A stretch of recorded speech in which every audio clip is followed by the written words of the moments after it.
The second most important subject to many Nigerians today, after the hardship they are facing and the high cost of living, is to change the government that caused the crisis in the first place. Because everybody understands that in order to solve a problem, you have to nip it in the bud or remove it from the root.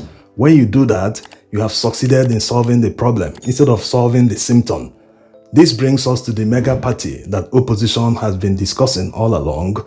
That was the question posed to Peter Obi today in Onitsha. He was asked to update Nigerians about the mega party, how far they have gone, and what Nigerians are supposed to expect in the coming days. Let's hear him. You know, for me, my focus is how the poor Nigerians today will eat. I want to talk about things that are affecting Nigerians today. We politicians are preoccupied by election. That's not what I'm talking about. How do we reduce the price of food? Our people are dying of hunger. How do we make life conducive for the poor Nigerians? How do we make sure that people earn more money in order to live? How do we pull people out of poverty? That should be our concern, not forming mega party or this thing. If forming mega party is to be able to provide what I'm saying now, I'm all for it. If it is about state capture so we can start continuing the same consumption, no. But if it's to move it to production, yes. Despite all the problems that Nigerians are going through and the fact that people are talking about removing the current administration from power, many people still see it from the ethnic lens, from all sorts of lenses. They see it as if someone wants to take power, that someone is entitled to do 8 years in power. Why are Nigerians not talking about competence? After all, Goodluck Jonathan was removed from power. People voted against him. He was removed and nothing happened. Why are people adding an ethnic coloration to it? Haven't Nigerians learned any lesson at all? People were bamboozled because of religion in order to vote for a particular candidate. Here we are today. They've understood that it is not about religion or ethnicity or the fact that you have a relation with someone in power. It is about performance in office. It's about competence. It's about doing the right things. Today, everyone is suffering. So don't allow anyone to deceive you. They are pushing all sorts of narratives that the North wants to seize power from the South after Buhari destroyed the country for 8 years, that they didn't do anything during that time. All sorts of narratives. They tell you that you have to support a Southern president until after 8 years it will go back to the North. They are playing a mind game. Let no one deceive you. The objective should be to uproot the current administration. That's the most important thing. And the North will not make a mistake of presenting a Northern presidential candidate. They won't make that mistake. They know they are pushing that narrative, so they must avoid that. Unless, if they fall for it and present a Northern candidate, then what happened in 2023 might repeat itself again. But we already know that they won't do that. They are rallying around to make sure that he will be disgraced. Yes, there's a limit to how much you can rig. If you are losing in virtually all the polling units in a particular area, how are you going to rig? And people will get their votes as if their lives depend on it. People don't understand how they are preparing in most parts of the North. They are not joking with the 2027 election.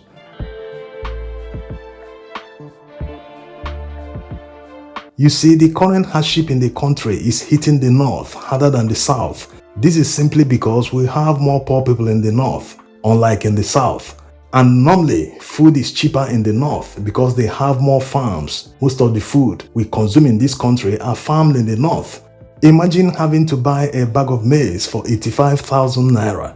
What about beans? 170,000 naira as of today.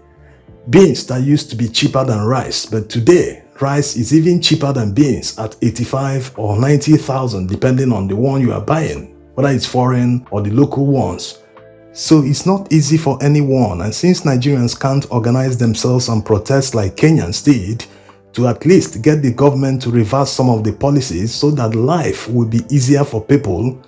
That was the question that was asked Peter Obi, whether he thinks Nigerians should hit the streets like Kenyans in order to force the government to reverse some of the policies. Let's take a listen. What's happening in Kenya? The citizens have been protesting over tax reforms by the government. But here, some people believe that Nigerians have been very docile. And do you think that we have actually been very docile in Nigeria, given the harsh economic realities of the time? Well, let me classify this. I'm against riots. I'm against destruction of government assets and properties, because that's the same money we're looking at, scarce resources that we're going to use to repair them. I'm not against peaceful protest, but it must be for reasons, not for interest. Often a time here you see protests being to satisfy a particular interest. It must be properly articulated. There's things that is happening that is against and properly directed. Properly articulated and properly directed. So you don't go. I recall when people were saying they're protesting against police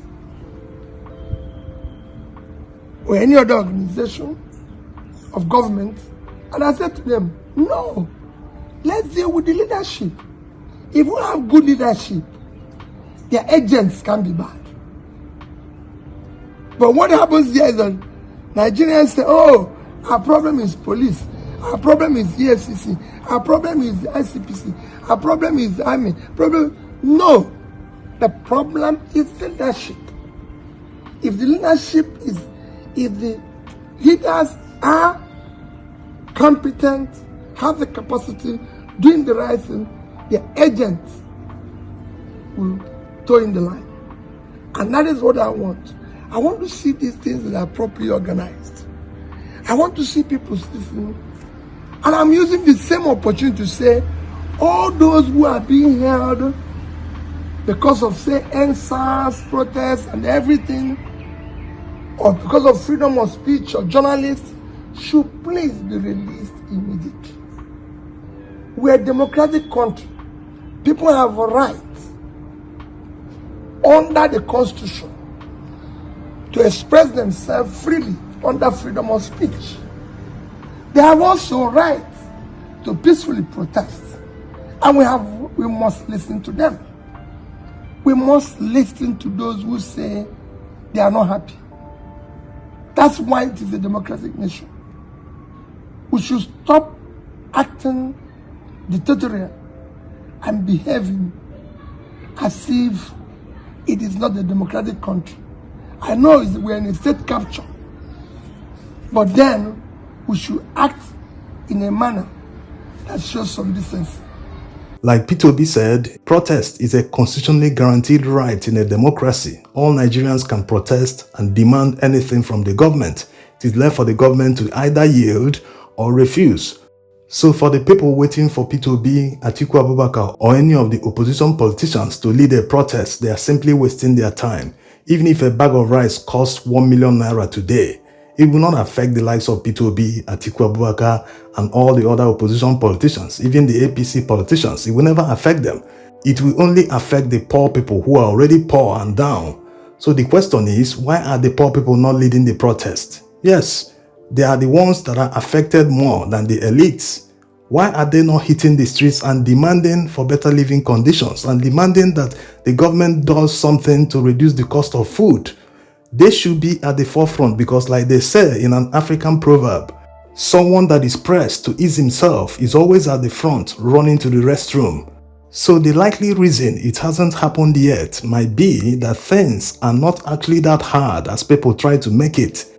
Maybe until a bag of rice reaches 500,000 naira, or a bag of beans 700,000 naira, or maybe never, because Nigerians always try to adjust to situations. Nigerians are too elastic that even if they are being pulled to breaking point, they will still continue to hope and pray that the people pulling them will stop pulling them at some point. So what it means is that they would rather die than fight back. Anyway, here's hoping that something must give, and that all opposition politicians must put their differences away and work for the interest of Nigerians. Thanks for watching.